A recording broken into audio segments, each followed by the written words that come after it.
Let's talk about highlights. Objects in real life, even smooth objects like this sphere, are made of individual flat faces called planes. Now, to understand highlights, first I need a background.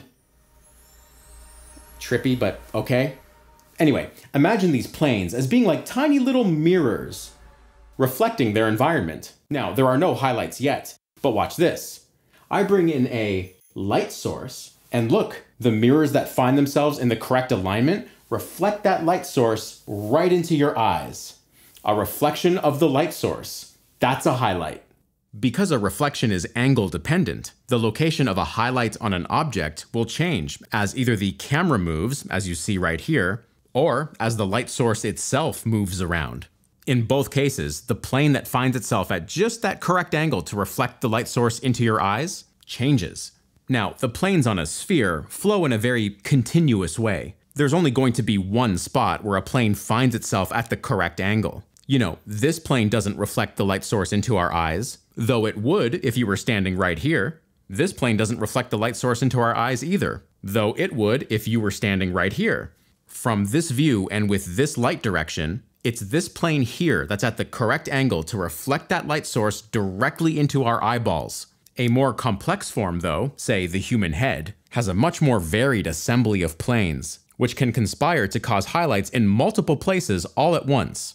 Highlights can be extremely informative. They deliver three-dimensional information about both the form as well as the position of the light source. They're kind of an artist's best friend, too, because you can draw or paint highlights pretty quickly. I mean, watch this. I'll take a still frame here and flatten out the values in the light, and I can make this appear three-dimensional in pretty short order, just using information presented by the highlights. Now, while a highlight is always the reflection of a light source, I like to break highlights down into three subgenres: a single plane reflection, a crestlight reflection, and a multiplane reflection.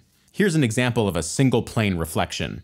Currently, the top plane of that box is just in light, not highlight. But when that light source moves to the correct angle relative to our view, that entire top plane catches a highlight. Let's watch it again with a diagram of what's going on there. At the initial stage, the light source can hit the top plane, resulting in a light value, but the angle is not correct to reflect the light source directly into our eyeballs. Now watch on the left as that value changes to highlight when the light source moves down, producing the correct angle. This is a realistic 3D scan of a human. I can move the light around, and there's a nice single plane highlight on the brow there.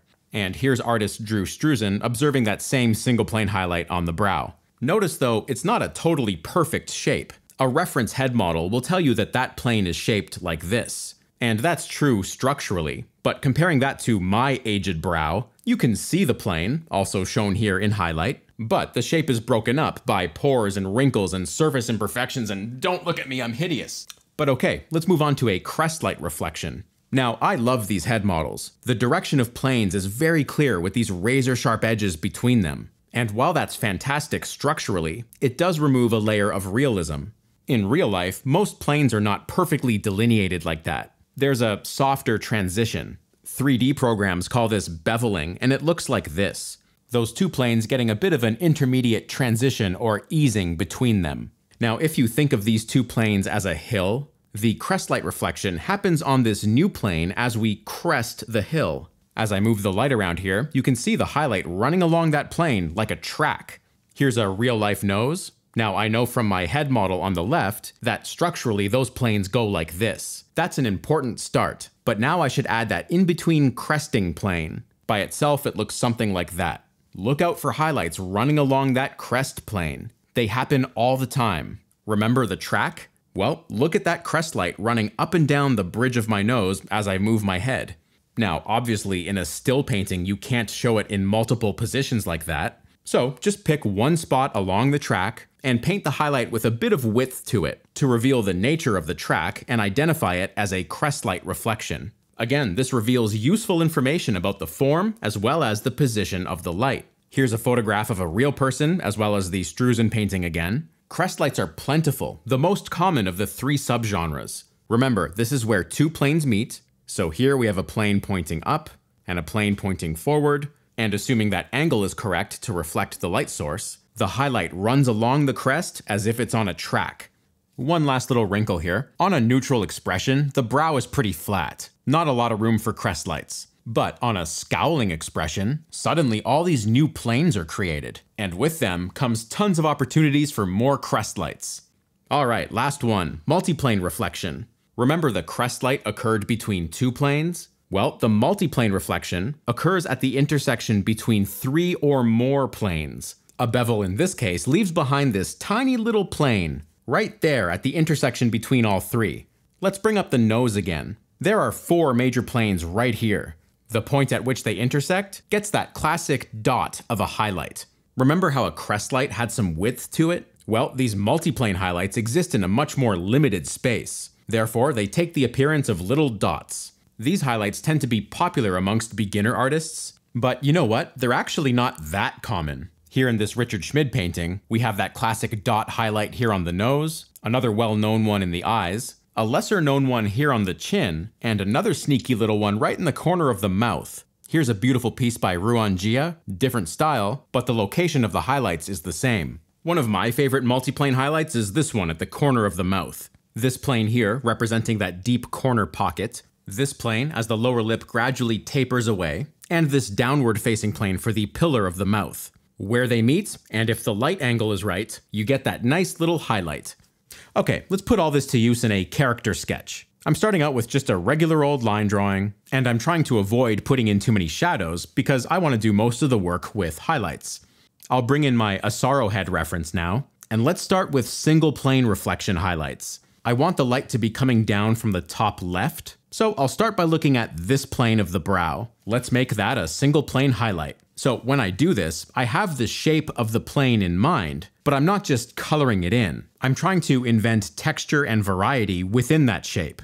Okay, let's look at this plane of the muzzle here. Given the light position, I think this would also be in single plane highlight. And I'm giving it the same treatment. In this case, I'm letting it kind of fade out a little bit.